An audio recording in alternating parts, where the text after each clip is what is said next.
Welcome to another episode of Jam Over Any Song. In these videos, I'm going to teach you how you can solo over specific chord progressions from specific songs.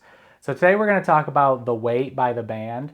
But if there's any song that you're struggling with soloing over and you'd like me to go over it, let me know in the comments.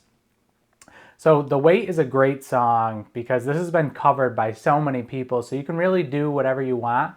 But we're always going to take an approach of targeting the chord tones from the chord progression.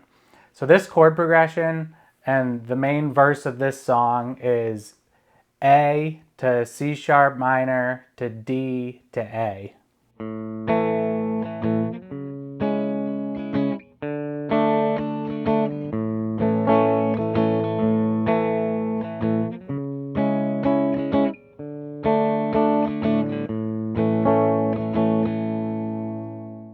So you can really insert the jam anywhere using those verse chords, but typically it's inserted before the crazy Chester verse. So when we're looking at this chord progression, it's nice to use the Nashville number system and understand that your A is your 1. So we're in the key of A. So our A is our 1. And if A is our 1 and you use the major scale, then C sharp minor would be the 1, 2, 3. That's your C sharp minor is your 3. And then right next to your C sharp minor is your D. So that would be your 4. Then you're back to your 1 again. So it's a 1, 3, 4, 1 chord progression. And this is a common chord progression, so these ideas could be used in more than just this song. We're just going to use our A major pentatonic scale to start out and use that as our bass, but when our D chord comes around, you can add in your 4 note, which is not in this scale, but it's part of your major scale. And your A major pentatonic scale starts right here on your 2nd fret. And then on your G string, you can slide from your 4 to your 6. And you can add this little extension here as well on your 5th and 7th fret of your B and high E string.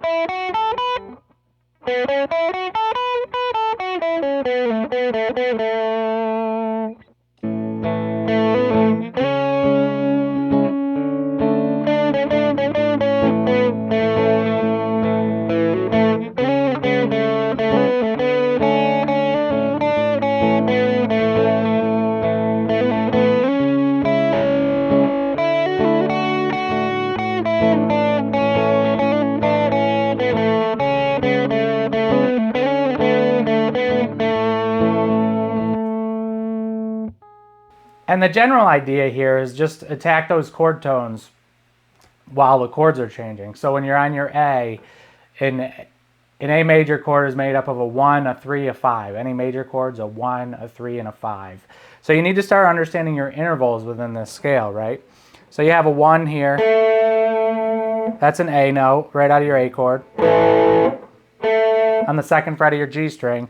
And then if you slide up,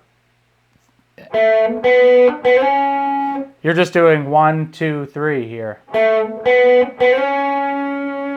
And then we know that our C sharp minor is the next chord, and that's a 3, so you're already at your C sharp minor. And then your minor third, because you're now in a minor chord, so it'd be a 1 minor third and a 5, is right here on your B string at the 5th fret.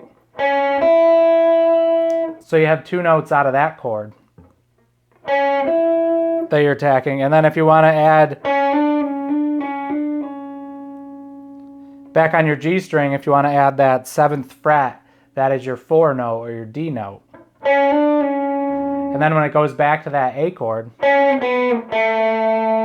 you can just walk back down and do that 3, 2, 1 back to your A. And now you're dancing around those chord tones. And then if you want to shift strings, you're back to your C sharp minor here. And then if you go down to here, that 5th fret on your B string is your minor third of that C sharp minor. Well, if you slide up to your 7th fret on that B string, that is your third, your major third of your 4 chord. So that's part of your D chord. And now you're back down here. If you think of that as your 3, 2, 1, of your 4 chord, you're back on your 4 right here, which this is not in your pentatonic scale, but it is in the major scale, and it's right there. So you can always grab it when you're going over that 4 chord. And then if you want to go back to that 3-2-1 idea, you're right here, because your major third of your A is right here on the 2nd fret of your B string.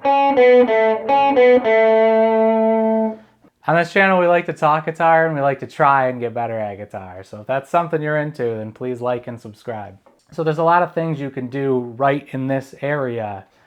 But if you want to jazz this up a little bit, and not really jazz, but if you want to just spice it up, let's say, you can try and play triads. You can follow your triads around. So you need to know where your triads are. If you come all the way up here to the 10th fret of your B string, that's an A note. And then if you grab part of this C-shaped cage shape, that's an A chord right there. So there's your A triad.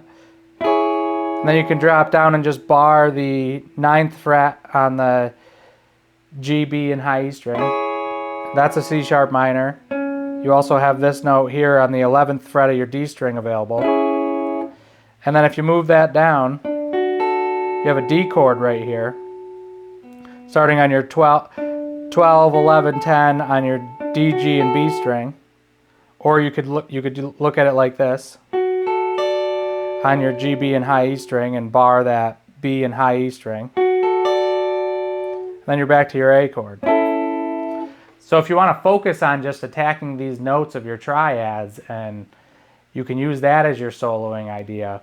And technically sitting here, we're on top of our form 4 of our A major pentatonic.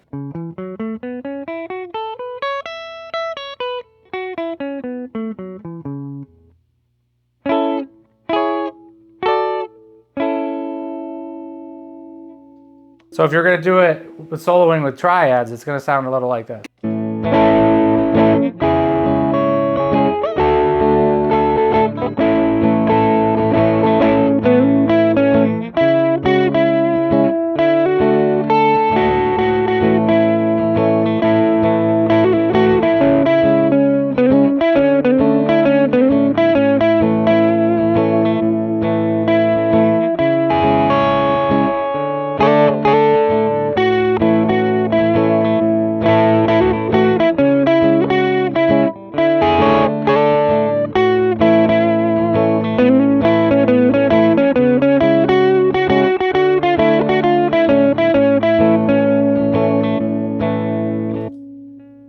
So this can be difficult when you have a chord progression that moves quickly like this, but it's easier if you understand the scale that's underneath it, so you know what other notes you have to use, and you're really just targeting those chord tones. So you have the 11th fret on the D string, the 9th fret on your G string, and the 10th fret on your B string. And then when you go to that C sharp minor chord, you have these notes available for you, and you can walk right down that little triad. You also have this note here on the 11th fret of your D string. And then if you come over here to your 11th fret of your G string, that's part of that D chord. And then you have this note on the 10th fret of your B string as your A note, and that's part of your D chord as well, so you have that to play with.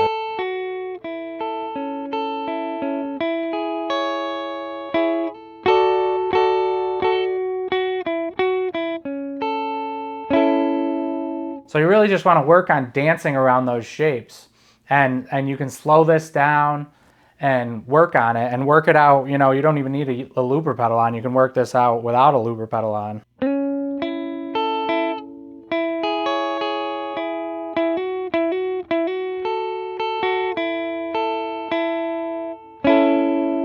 And just get your fingers under there, and it's going to help you to recognize those chord tones. You're going to recognize what notes are shared within those chords by doing this, because you're going to see I have an A here, well I have a C sharp here, so the A and the C sharp minor share 2 notes, right? It shares this note on your D string at the 11th fret, and it shares this note on the G string at your 9th fret. And then when you go to that C sharp minor, you can see, and when you slide over into this D chord, you can see that that D chord shares notes with the A chord as well. It shares that A note.